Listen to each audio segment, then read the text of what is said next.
All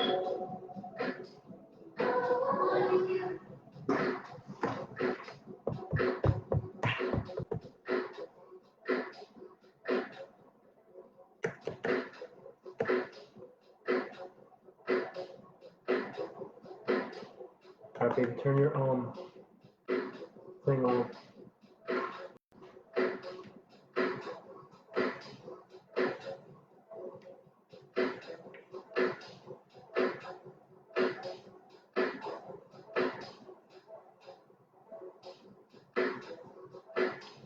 Starting in 3 minutes. 3 minutes. Probably shouldn't have started it yet.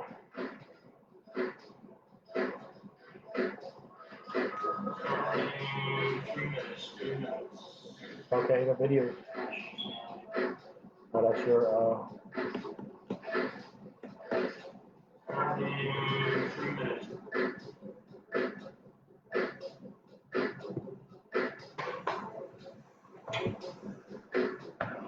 3 minutes, 3 minutes, 3 minutes. We got one viewer. Can you hear me okay? Help us out.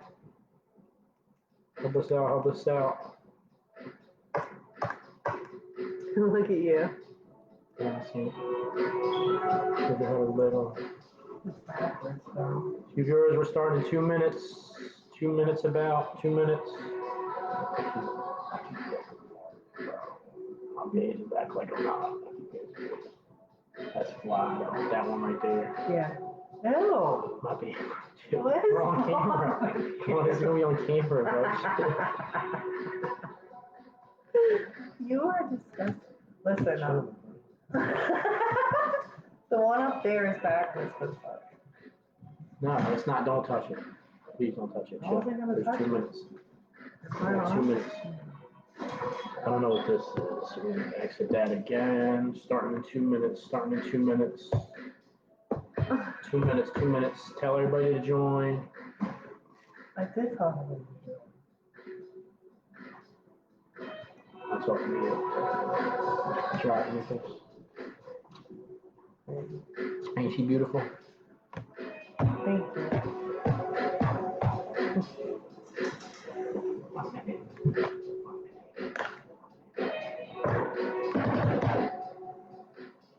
I wonder if we can edit when we just start 5 minutes early. Start 5 minutes early. It's 7:59. You know what I'm saying? Not right now. It's coming up. I bet this should be more angle, but.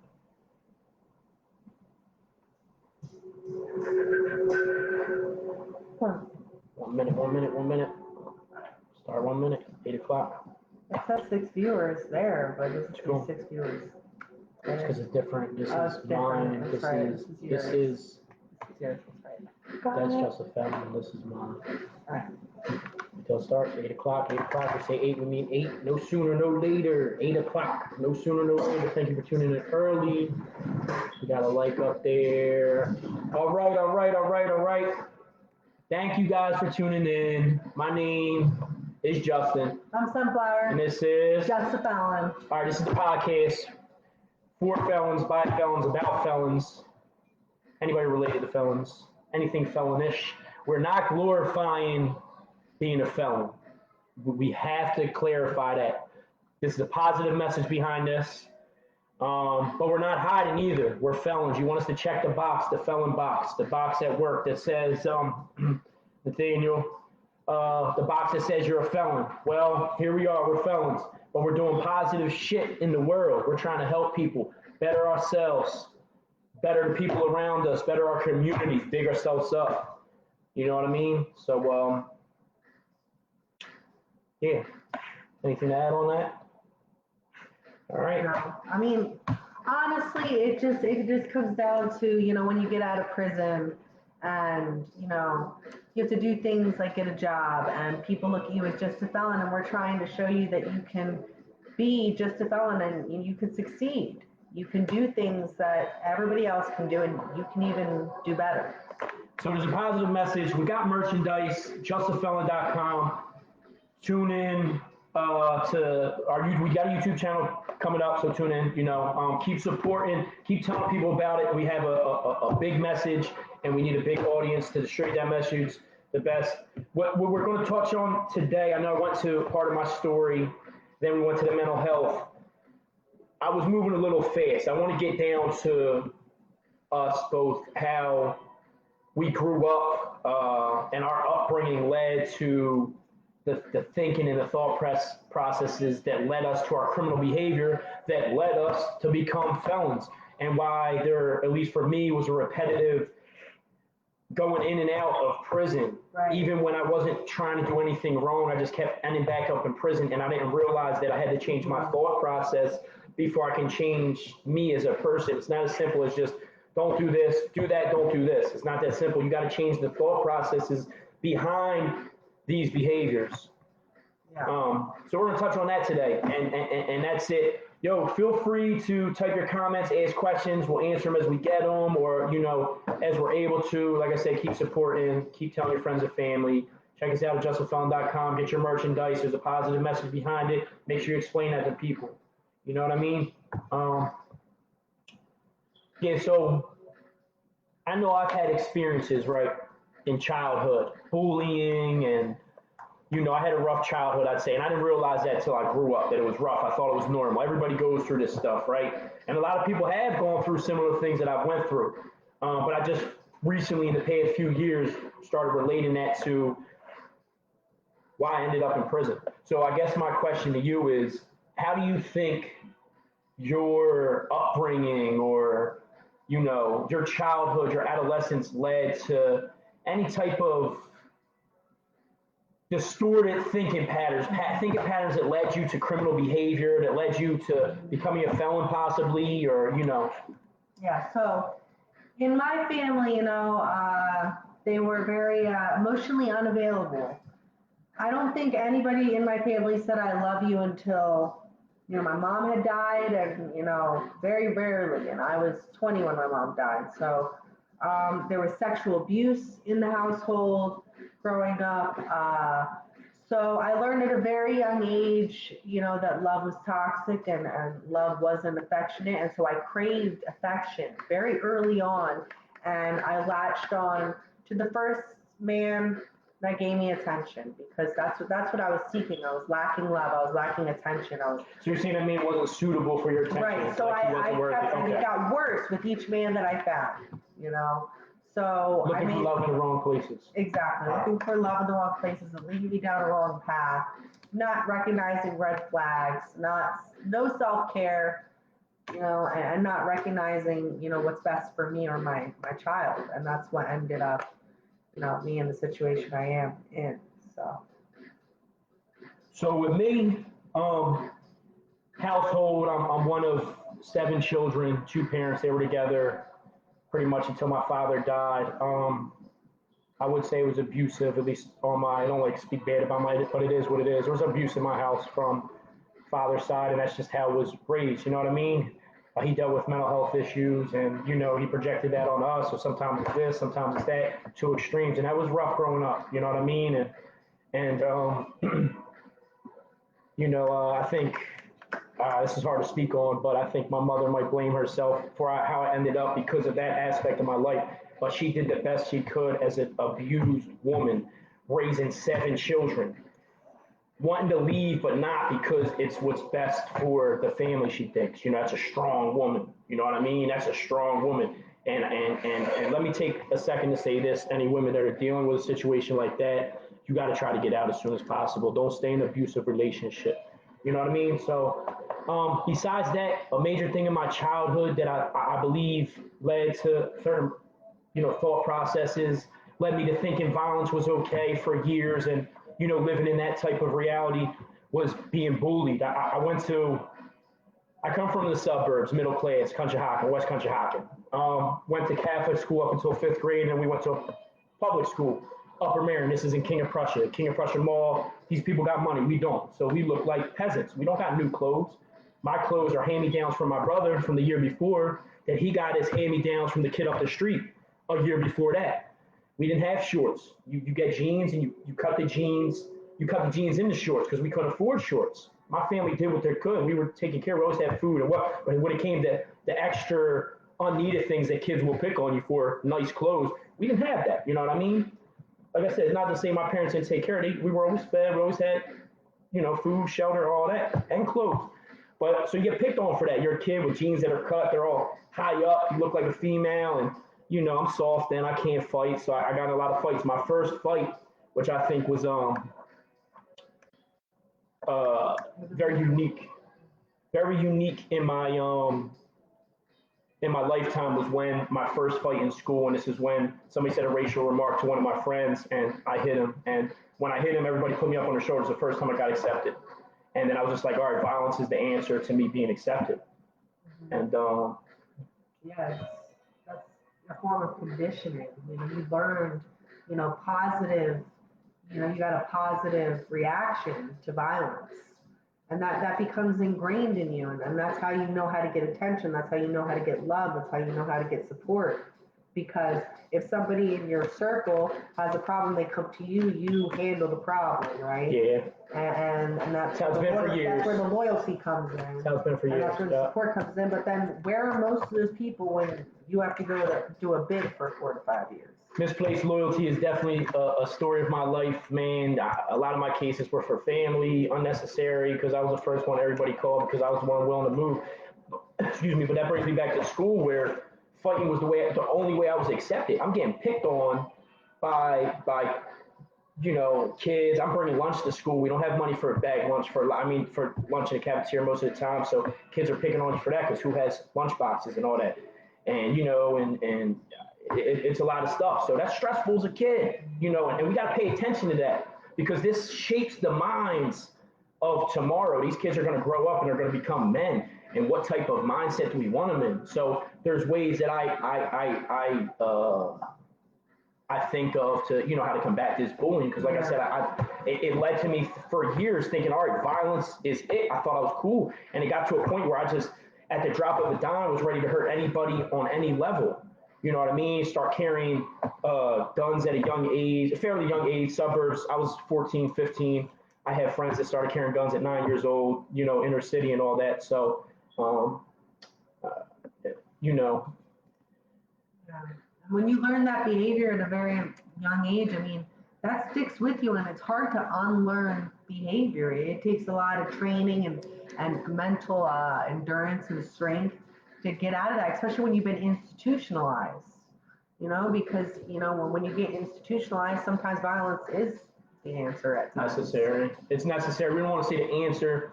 Sometimes violence is justified. Unfortunately, me at least, abused my rights to violence because I misused it for so many years. Now, if a legitimate situation comes up where I have to defend myself or my family, which I will willingly do without hesitation, I'm going to be held accountable a lot more harshly than a general citizen. I don't have that leeway. And it's hard for me, being in prison for so many years, to assess threat levels on the street appropriately. In jail, I know when there's a problem coming and how I have to handle it.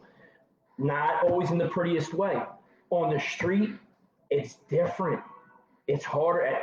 You misjudged it, and I dealt with this for years. You misjudge threat levels, and you might react violently. And I've caught cases like this when I was going to college, working full time, and I had one slip up because my mind wasn't right yet. I thought it was. I thought I was ready. I'm thinking I'm being responsible. I go out for drinks on a work or go out to a bar on a work night. I'm not drinking. That's fine, and I end up breaking somebody's jaw and getting a 2-year bid and getting kicked out of college and losing my job, which was a good job, and all because my mind, I thought I had to react in a certain way. This is being institutionalized.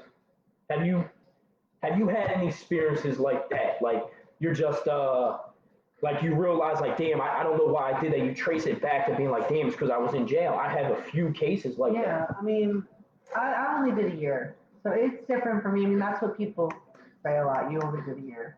A year is a year. But it's still a year. Yeah.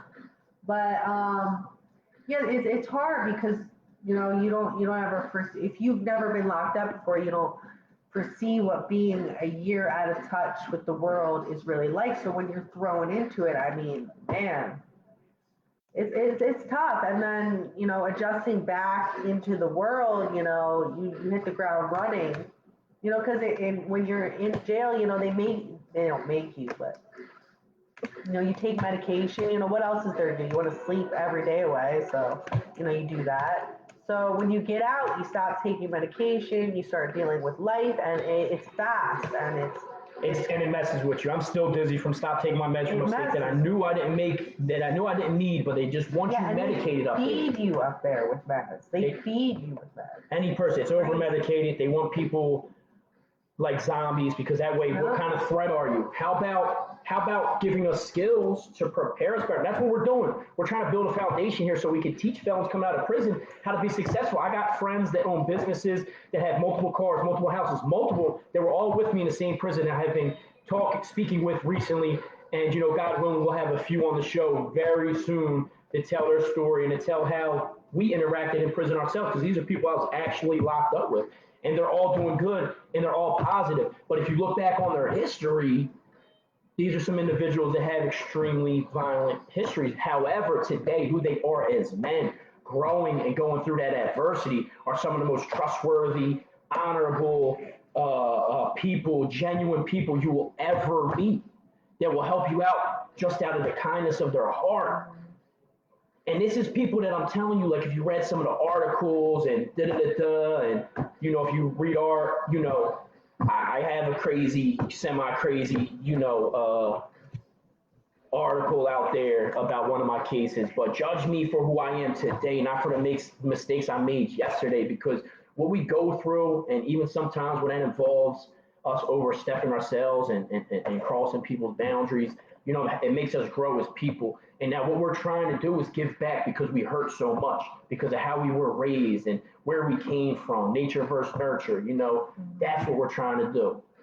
Yeah, and I've always said this, but every problem we have, as human beings, is a parenting flaw. It comes from how you were raised.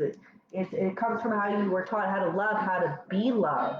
If you're taught that abuse is love, then you're going to be okay with being abused for the rest of your life. You're going to be okay with abusing for the rest of your life. I don't say it's all on parenting though. I gotta disagree with that. I gotta disagree with that. It could be, but like I said, nature versus nurture. So how you're nurtured and what your environment teaches you how to be. So you can be predisposed from the parenting, but my parents tried, bro. My parents tried. Yeah, but that's the whole point. Like when you say it's a parenting issue, like it's what they did do and it's what they didn't do, right and wrong, that made you the way you are, right? It, They brought you into this world. They raised you a certain way, whether they did the right thing, whether they did the wrong thing, yeah, how you reacted, and how you behaved to how they raised you. I mean, that's what I'm talking about. yeah. I mean, I think, like I said, I think it plays a part. Parent, a lot of, I mean, maybe There's not all that part. there's that story with the alcoholic father with the twin boys, and one becomes an alcoholic and one becomes really successful. Yeah, that's true. I mean, it really it could go either way because one child sees that and says, "I never want to be like that. I receive no love. This is terrible. Right. I want to have a family. I want to have children." The other one says, "Oh, that's what I'm going to be like. I might as well just accept it." Yeah, And it's how you go into it. right. All right, I agree with that part. So what do we do? How do we fix that? If you can't address the nurture part, you address the nature part. If you can't address the nature part, you address the nurture part. If you're a parent, you know what you got to do. If you're somebody in the community, build these kids up, to tell them something, teach them something, teach them. They're teaching my niece athletic training in what is it, middle school she's in. They teach these kids how to teach them Wrestling? Spanish, and no, she's wrestling too, but they teach her athletic training. Oh, I've questioned her, and I went to college for this stuff, and she knew some stuff. I'm very proud of her. These kids can learn a lot more than we give them credit for, a lot faster, a lot better. So give them something to think about outside of school. Like, bro, like, listen, you can make a lot of money. These people are making money, hundreds of thousands, millions of dollars off of their phones or tablets. That's all these kids are on all day. Here's a way. You don't got to sell drugs.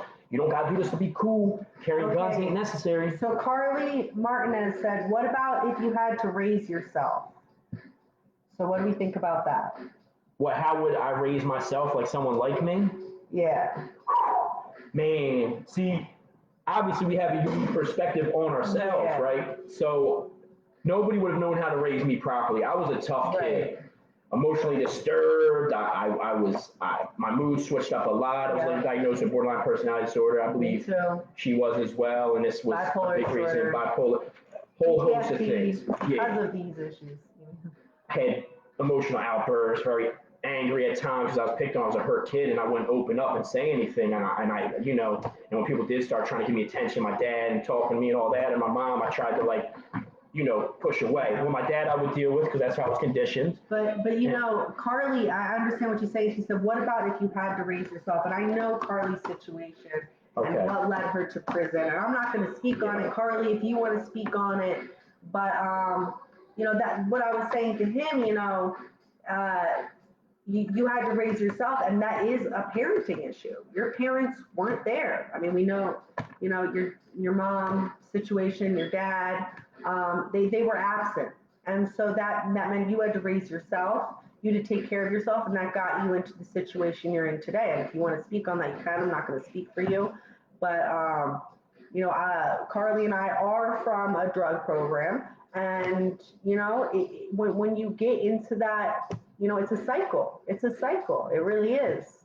And how do you get out of a cycle? Because if someone doesn't, show you something different, if you don't show yourself something different, I mean, you're just content, you're complacent with doing that cycle for the rest of your life. Doing drugs, selling drugs, going back to prison, doing the same thing over and over again.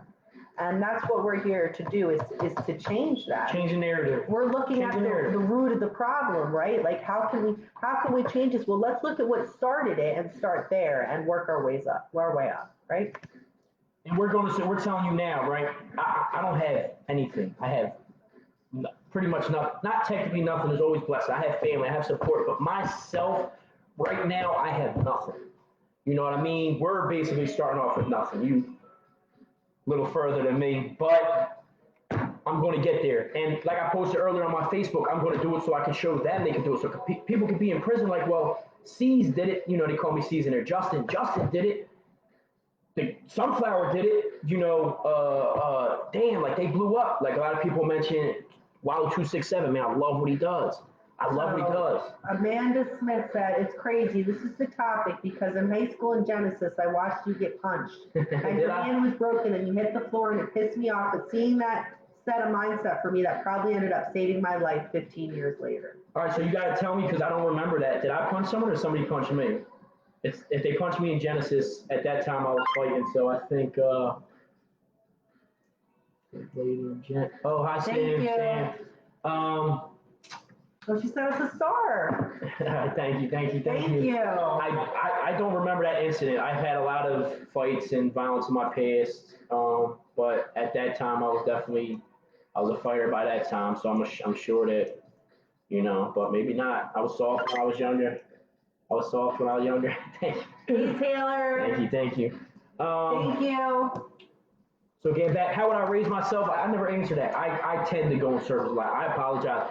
With care, listening, open arms, try to read somebody. That's in any situation. Know your audience, right?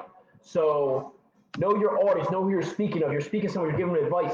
Harsh advice ain't good for everybody. Soft advice ain't good for everybody. Read them. Read their moods. Do they look like they feel like being bothered? It's probably not best to criticize somebody or give them advice when they're in one of them moods where they look like they don't want to be bothered. Because are they going to be more receptive to it?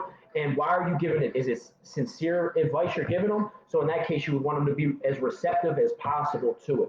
So for me, raising me, that's what you would have to probably do and pray to God that you reached me because I was a little crazy. Yeah. Any more questions? Reach in. We're talking about how childhood trauma led to like criminal thinking. How did it shape you? Not only criminal thinking, but your entire thinking process. Cognitive distortions, distorted thinking, distorted thought process. For us, it led, or at least I know me because I was in my own story. It led me to becoming this. Yeah. How did it affect your relationships? How did it affect your family? I mean, we want to hear about this because when we hear these details and when we can help other people who are in the same situations, and you hear enough things and someone says the same thing and that rings a bell, you can help them avoid what we've been through. Always give good advice because you never know when someone's going to take. You might have to tell this person 10, 20 times. I don't know how many times people had to tell me something. Right. From adolescence to all the way up to some of my latest jail bids where my homie's like, yo, bro, you're tripping. Yeah, Brief can but speak of. sometimes you got to learn through experience. I mean, how many times have people told you something and you're like, yeah, they're right. I know they're right. But it takes you actually going through it and experiencing the pain and suffering to be like, yeah, I should have listened to them. So sometimes, but planting the seeds, what's important, right? Plant that seed and let it grow in the kid. Maybe they have to learn a hard lesson after that, but then that might be the word that says it saves their lives, makes their lives, turns them into the stars of tomorrow. Because the bully kids today, the passion and desire and drive that we can instill in them by overcoming that adversity, I always say this, is going to be far more effective than trying to train one of the kids that have like an easy lifestyle, the natural born athletes, the ones that are socially accepted. Them kids that aren't accepted and got to grind and go to school every day in pain and fear, embarrassment. That does something to you inside. If you give them the right tools, they can be the greats of tomorrow. How do we give them tools? How do we prevent them from going down this route, being a felon and being Yeah. something great? Yeah, I actually, on that topic, I wrote an essay years ago to get into college, and it actually got me a scholarship. And I got to college in 2010, but I wrote an essay about how in Philadelphia, around that time, they were building a brand new stadium that cost millions of dollars, right? Millions and millions of dollars to buy the stadium. And then the Philadelphia school district, whose crime rate is, let's not even get into that right now. Incarceration rate, I mean, really.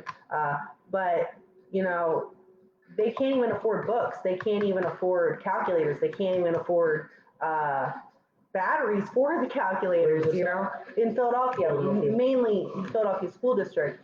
And I'm talking about 2010. I haven't researched it recently, but this is what I wrote the essay on. And in the essay, I say, how many of those kids in Philadelphia, are aspiring to be on that football field or on that baseball field or, to be an athlete? And, how many are actually going to make it?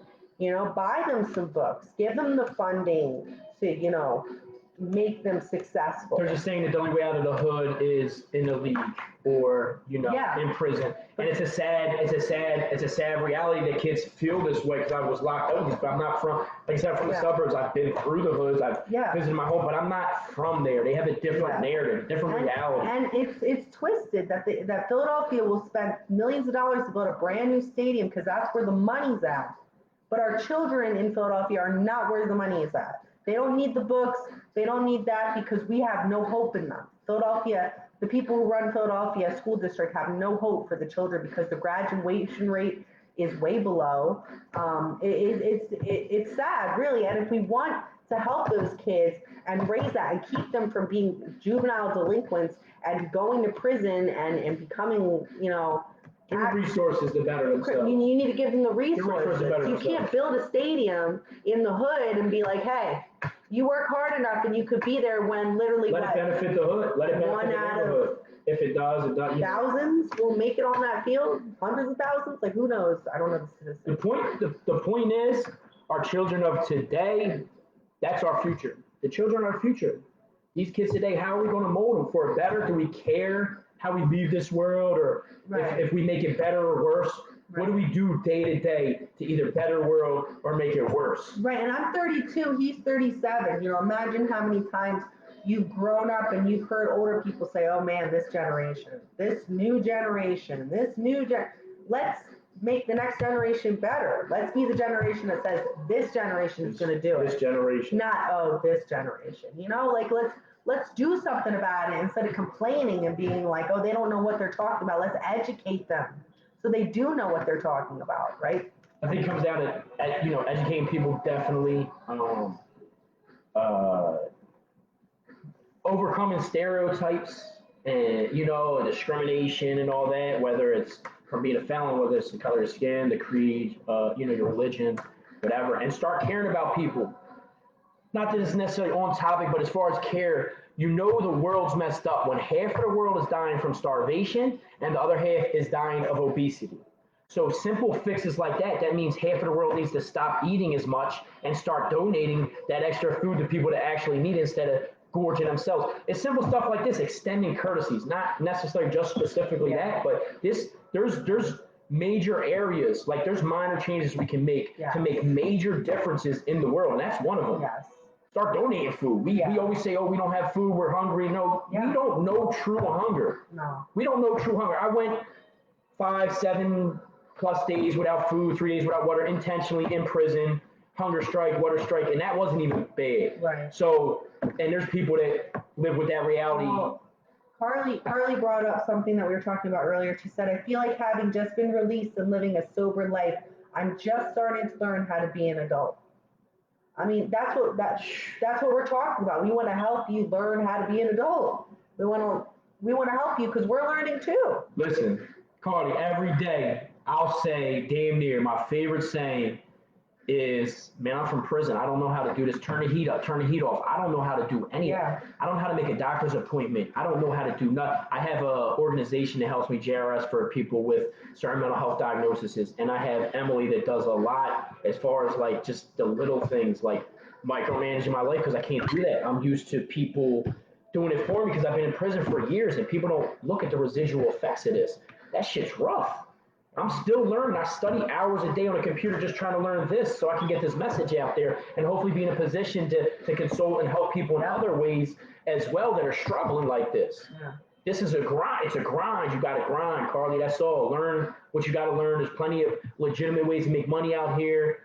You can DM me and I'll put you on to a couple ways that friends been putting me on to recently that hopefully come. There's a lot of legitimate ways to make money. This is just the beginning. Like you've been out like a couple months, you know, I know it seems stagnant now and like you're barely making it by, but imagine 5 years from now where you could be.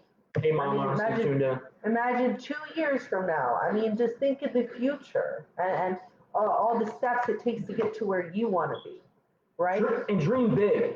So I watch these motivational videos, like anything I do and talk about, people get burnt out from it. It's like, yo, I'm going to do this. You know why? Not only because I believe it, but me telling other people is going to make me do it. Dream big and go big. Excuse my language, but fuck it.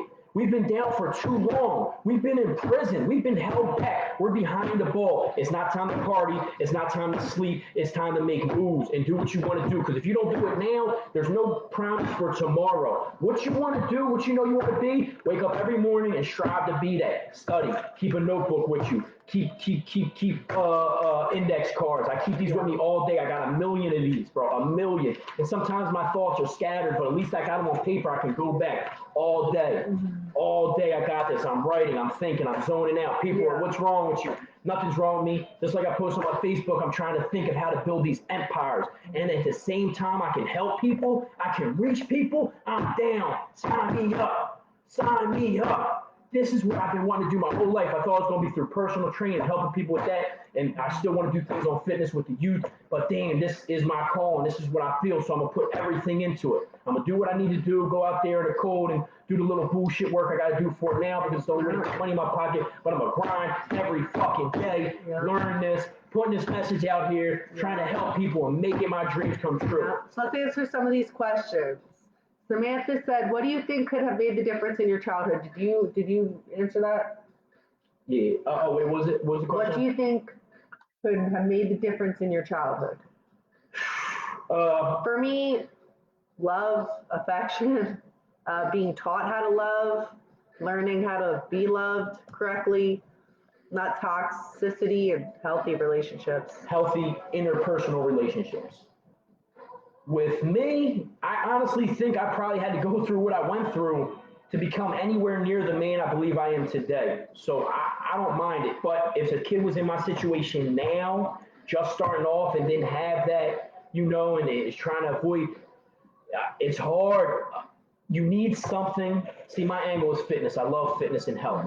So how can I use that to help people further? And how can I use that to help the children? Well, obesity is an epidemic. Think about one of the things that kids dread in school. Some dread, some love it, some hate it. Gym, because some are good at it, some are not. Some don't want to embarrass themselves. They don't know They don't want to look bad, but they want to participate, but they act like they don't because they don't think they can accomplish these physical tasks. So if we set like after school program to teach children, this is something I want to do. Teach children like the non-athletic ones, the ones that don't know anything about fitness, and teach them the basics of fitness and give them something to be passionate about. It doesn't have to be fitness, it can be any type of sport, anything they're passionate about where they'll feel comfortable in a setting of like-minded peers is going to give them that social interaction they need for a healthy upbringing and a healthy mindset. Because when you don't have that and you feel like alone, it's nothing, and I hate to say this, it's nothing to take the next step sometimes in taking your life.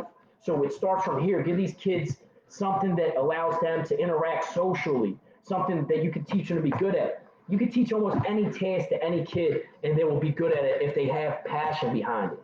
So find something they want, something they want to do, they're passionate, even if they act like they're not, whether it's fitness or music or sports, and something that they can interact with as many people as possible and get comfortable and gain some confidence. Right. Sometimes you have to be uncomfortable.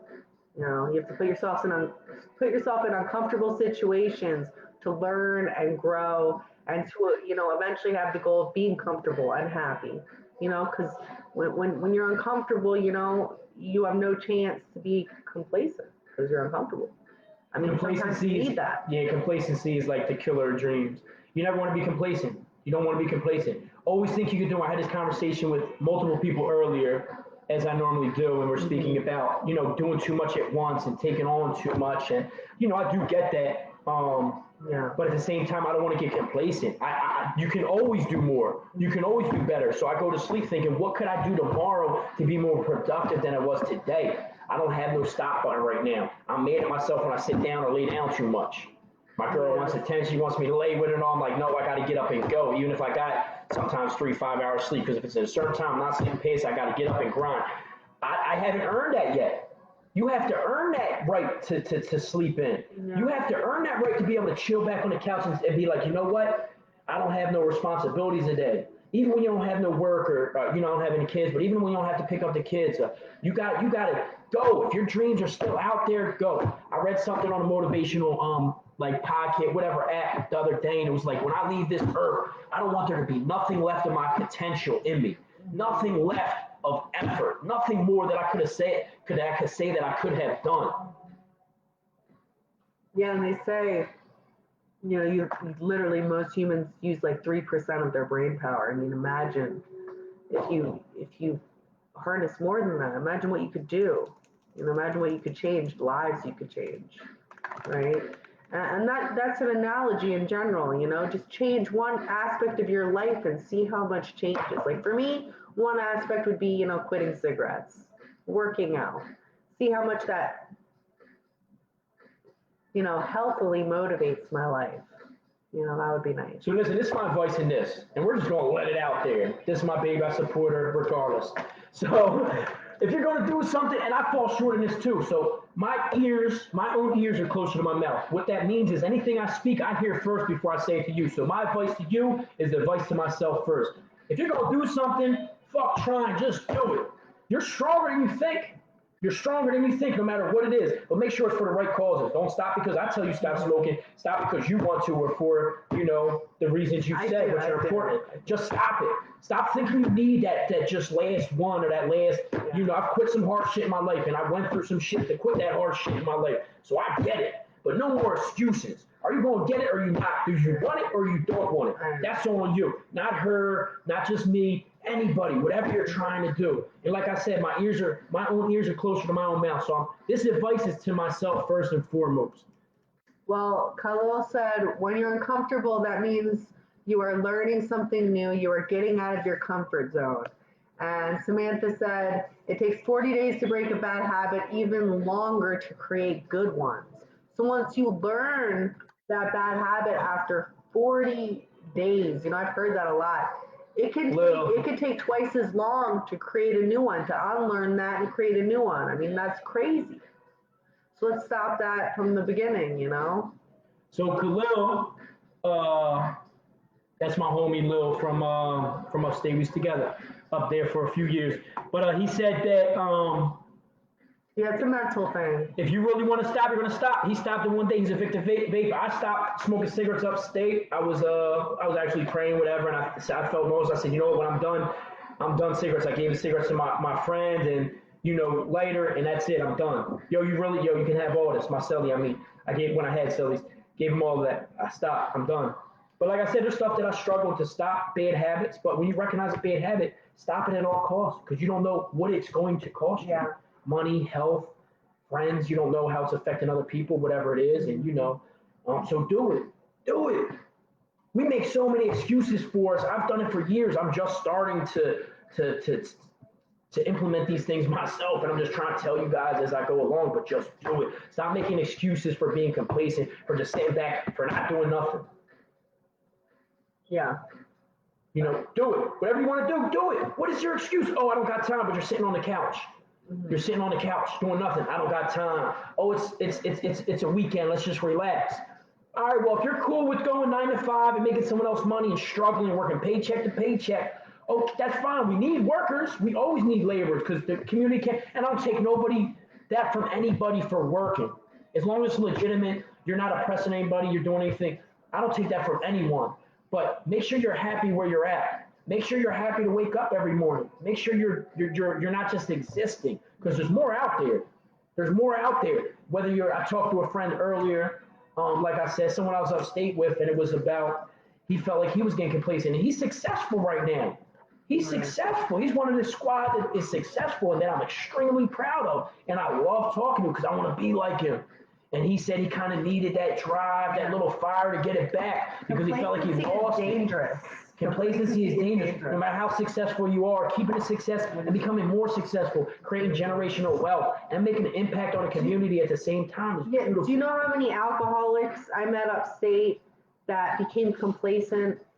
Became complacent after the first DUI, became complacent after the second DUI, became complacent after the third DUI. Now they're on their fourth and they're doing 2 to 5 upstate, right? I mean, that's what complacency does. You get used to, following the rules, and you do that, but then you lack on other things like self-care, going to therapy, going to work. That goes in with being overwhelmed coming home. Yes. You know what I mean? I'm speaking more And you will be overwhelmed. Yeah. It doesn't matter. But that happens to everybody. But like I'm speaking more complacency, being wherever you're at in life. Whether you just came home from jail, whether you've been home a week, whether you've never been to prison, whether you're just going through something, whether you're at a job you've hated for years that's barely paying the bills. It's okay to take risks. Stability is important. You got family to feed. You can't risk your family's lives and health and their ability to eat and have, you can't just give all that up. I understand that. But if there's something you want to chase, make it work. You can do it. You can do it. That motivational speaking stuff ain't bullshit. It's real. It just took us years to start listening to what people told us and the things we heard. Everything is a learning lesson. They give you programs upstate that don't apply to you. Drug programs when you have no addiction, you smoke some weed, and took some Xannies at one point. They want you to do a full-fledged drug program. What's your drug? Oh, this can't teach me nothing because I'm not a drug. It don't matter. Whatever setting you're in, whatever's around you, you can have a life lesson. I'll test you. Anybody in the comments, pick out a random scene and I'll give you a life lesson off of it. It's all perspective. Yeah. It's all perspective. Your perspective is going to change how you view things and how you receive them, how you internalize them. Khalil said, you know what? You really do have. I just got so tired of it because I used to lose them all the time, and I used to be upset about it. I said enough. Lose them all the time. I don't know. It's a little delayed. Okay, it takes 40 days to break a bed. Oh, okay. I see what you're saying. You know what I mean? But yeah, for sure, man. It's major to overcome any type of adversity, any bad behavioral patterns. Like I said, when your brain's shaped a certain, it's not as simple as we just act and we do things. Why do you do it? I don't know.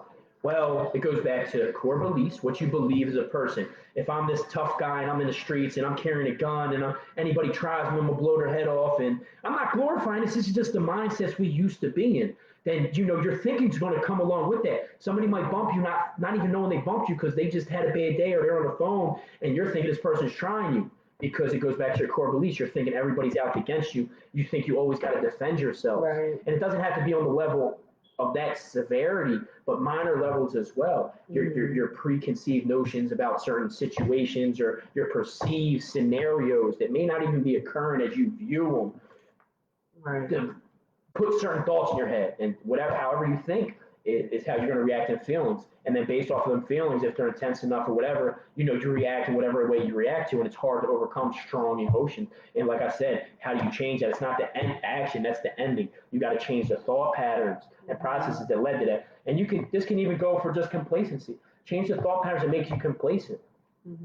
It's okay to hold down a regular job, but have multiple sources of income, so you're not relying on that, and pursue your dreams, at least, even if it's on the side, even if you can't do it full time. Right, and especially when it comes to being a felon, because let's say you get a job and you're there for a couple of years and you're making a killing, and you're contributing to this company, and then you lose your job, you get laid off, and then it takes you months, years, because you're a felon. You got this job, like it was tough, but you got it. And now you got to start to search all over again, search for months and months, find somebody who's going to accept you for your felony. And then you take nothing away from this company you just put 3 years into. I don't think it's as hard as people. It wasn't hard for me to find jobs. I was always willing to labor. Them jobs suck. It's a lot harder for women. It is, because what you want to work, and that's what people said, to go work at Starbucks, go work at McDonald's. All right, before we get to Khalil's question, I can see that, because a woman felon, you just look at as less trustworthy, probably, I would think, because a woman, like, well, what did you do? Women don't go to jail. You had to do something crazy. Even though that's a misconceived notion, that's not necessarily the case, but, okay, Khalil said, coming from prison, what is or was the hardest thing you had it done? Bro, I still struggle with, I know I say these words a lot, social interactions. I can't interact with people in society easily, man.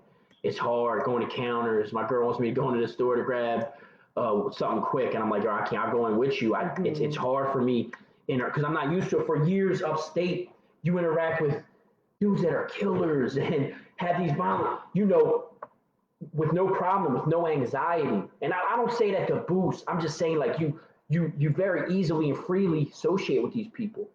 And like me and Khalil were speaking of earlier, there's always in Room for Killers, there's always a whole bunch of please and thank yous. You would never think that. But out here in society, why can't I coexist with the general public, general citizens, upstanding citizens? Why I can't interact with them? How to interact, in these situations where, your threat perception should be highly elevated, Right. So that's probably still the hardest thing. It's just because I always think like I appear threatening to people, and I don't like people to be scared of me. Not saying I'm, but people in society, you got tattoos, you got a bald head, people know you've been to prison. They don't know your intentions. They don't know you. Right. And our society is fucked up. Our society is fucked up, bro. Still, people are pieces of shit. Yeah, when you have articles, about you, he has articles, I have articles. And they don't paint you in a good light. They don't always tell the truth. And I'm sure there's a number of you. I know, in fact, there are a number of his friends on Facebook and followers that do not support me and do not agree with how I see things went, and that's okay, because that's part of our movement. We can make a change and we can be successful. We're not addressing negativity, so everybody know that. If you're negative, go whatever. I don't care. Yeah. Speak about the podcast still, negatively, positive. I don't care. We're reaching people to help them. So if you want to interject yourself into that and try to deter us from doing that, it's not going to happen. Right. Say what you have to say. Bring up from the page what you want to have to bring up. I don't care. She don't care. We are who we are. We're not hiding. We're doing something positive. So be one of the corny. If you want to be one of the corny people that are just want to be negative and make yourself feel good, go ahead, because you're stopping us from helping children from being killed in these streets doing negative things. So feel good about yourself if that's your intention. Right. Okay, we'll move away from that because I don't care about the negativity. Right. Back to the positive shit. We're starting this movement. We want you to support it. Let anybody knows that you speak to that Justin Felon is not something negative, it's something positive. Yeah. We're more than that. We're more than this. Yeah, in the coming months, we want to put together an event. We're not sure what kind of event. I mean, I know there's going to be food, there's going to be merchandise. You can buy merchandise. We're going to be speaking. Maybe we'll have speakers there. So if you want to speak, if you want to possibly speak, of course, so possibly speak at one of these events, I mean, let us know. We'll rent a place and we could have speakers talking, motivational speakers. We got projects in the works. Let's just say that we're working on a few things, and that's one of the things we are working on. But we need you guys to support. We're working on getting this podcast on YouTube and all the other streaming services that stream podcasts. Like I said, we're just working out technicalities and things like that, and re-downloading old episodes. So stay tuned. I want to release a couple episodes explaining our story all in a row, few days in a row, so you guys can just see it from the rip. And then just come along for the ride. You are our beginning viewers, so you are the most important. You're the ones that see our vision and are there supporting us. So that means a lot. That means a lot, and we hope you guys stay there with us all the way to the top and further. Lil, you already know, bro. So that's our plans in the near future. Like I said on my Facebook, bro, booked for a notable podcast in February. Hopefully that'll help spread our message. We're hoping to get her on right after. We got other podcasts we're trying to get booked for as we speak, so help support me. Like I said, it's a positive message. We're not glorifying this shit. We've been through some shit. I've hurt people in prison. People tried hurting me. It was a never-ending war my first bit. We will get to that very soon. Not to glorify the shit. I want to show you where I came from. I want to lay it out and show you guys what's in my past, whether it's pretty or not. But just understand the man I am today is not him who did them things then. Right. But I don't regret it because I am who I am today and hopefully able to make an impact today because of who I was yesterday. Yeah. And a lot, when people ask me, like, how was being, away, and one of the first things I say is I met a lot of good people. I mean, honestly, that's one of the first things I say. I met a lot of good people, and they laugh and they say, "Oh yeah, in prison, sure." And I heard it every day in prison. You don't make friends in prison, but I made the best, most lifelong friends from prison because they are real. They accept themselves. They accept their mistakes. They see their flaws, and they want to do better. Right. And they want to succeed, and they are honest in that. Genuine people, good people. People will go through their whole lives fucking up, doing people dirty, and they'll never admit it. Never admit it. And that could be your best friend. That could be someone very close to you. But someone who's locked up in prison will get out and they'll look you in the face and they'll tell you like it is. Honestly, I don't know what you did. Sorry, I'm trying to.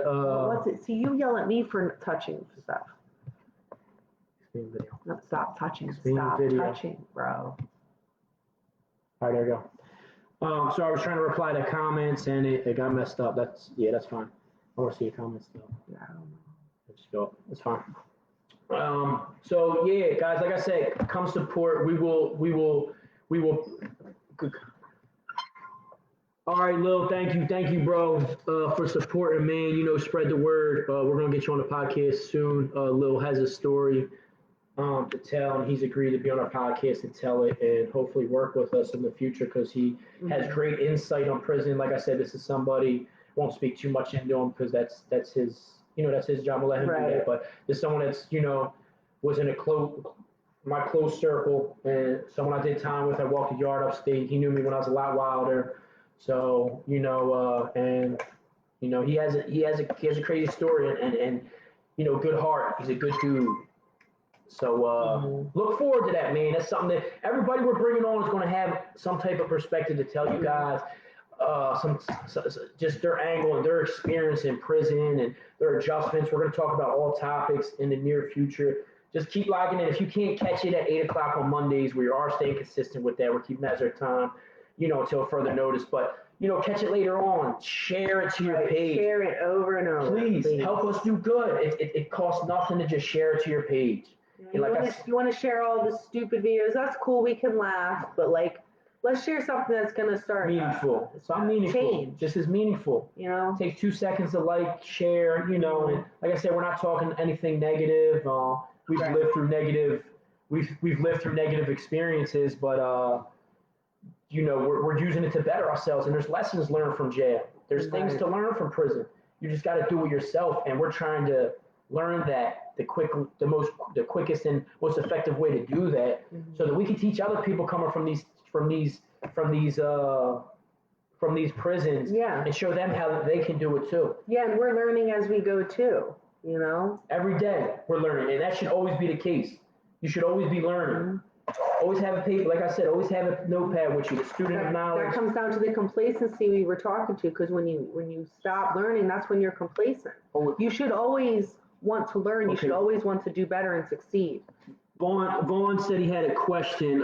We're waiting on you, Vaughn. Go ahead. You can, if you wanna log in for the last 9 minutes, you can too. Feel free. That goes for anybody. You want to log in and talk during our lives. Feel free, man. We'll have you on for a few minutes and answer your questions to the best of our abilities. Like I said, we appreciate the support. All of our episodes are going to stay about an hour. We're looking on other projects to live stream throughout the day, just to have open dialogue with our audience. You guys are important to us.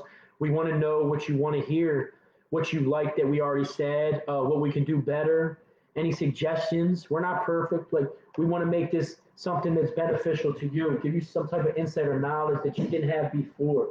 You know what I mean? So don't be shy. Don't Yeah, be because shy. the more support we get, the more support we can offer other people. And that's the goal. That's the end goal, right? Is to uplift and help others and put them in a better position than we were at the point they're at now, you know? We don't want to see anybody struggle. We know what it's like to struggle. You know, We want everybody to win. yeah. Everybody win. We're going to help the people closest to us first, because support your community, the people in your circle. You need a floor done. You got someone that does flooring. Give that business to him, even if it's a couple more dollars.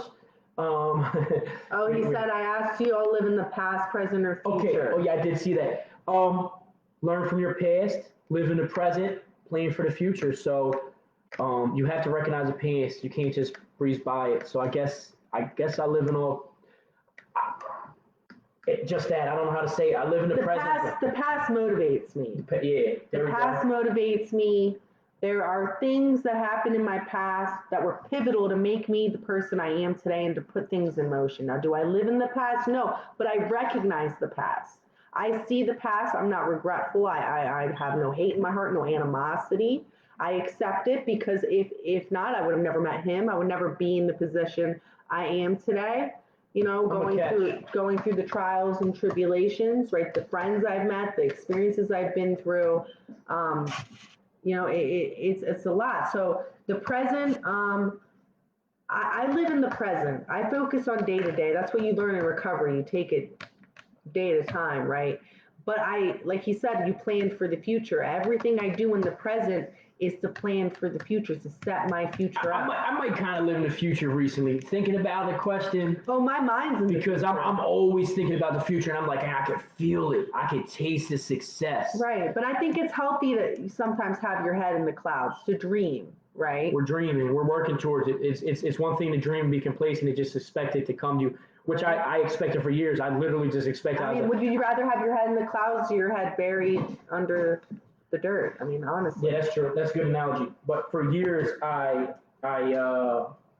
just sat. I figured I was known for some. I was meant for something better. I still feel it, that I have something to offer the world. But for years, I just sat back and expected it to come. Now I'm chasing it finally at 37, and I'm not going to stop until I catch it or die. That's what'll stop me. I'm not stopping. This is, and I always said that I needed that extrinsic motivation, that external motivation of being able to help somebody else. And now this is it, because I can help other people along with helping myself and everybody around me and everybody that's helping me now, which is a lot of people. Yeah, and manifestation is a huge thing. I am a huge believer in speaking things into Thank you, Vaughn. existence. Yeah. He tells me all the time, stop saying that, stop talking about that, because that's going to put the narrative in your mind, and that's what you're going to believe. And that's true. The more you say something, the more you. When it's negative, when it's positive, that's 100% okay. If it's positive or negative, you keep saying it, you're going to believe it. You're going to believe it. Now the negative, we don't need that, because the more negatives you speak into the world, it will come back to you. Stop saying it. Stop even saying it. I struggle with it. You know, every day in prison, I looked at my cellies, I looked at my friends, and I said, listen, First couple months I'm out, I'm buying a Tesla, I'm flipping properties, I'm starting my business, my Airbnb business. I'm taking it off the road. I will be a millionaire within 2 years. I talked about it that whole 2 years, and now I'm on the precipice Now she's making of it moves. happening. She's not just sitting back. She's not just sitting back. She's this woman struck all day on the calculator, crunching numbers, hustling. Our conversations are about business, growing, talking expanding. About selling houses, buying more houses, renting them out, coming up with millions of dollars of profit within a couple of years. I mean, easily. It is possible. Very possible. And the whole point is to help other people who were in my position. Eventually be to the point where I own apartment buildings and I can help.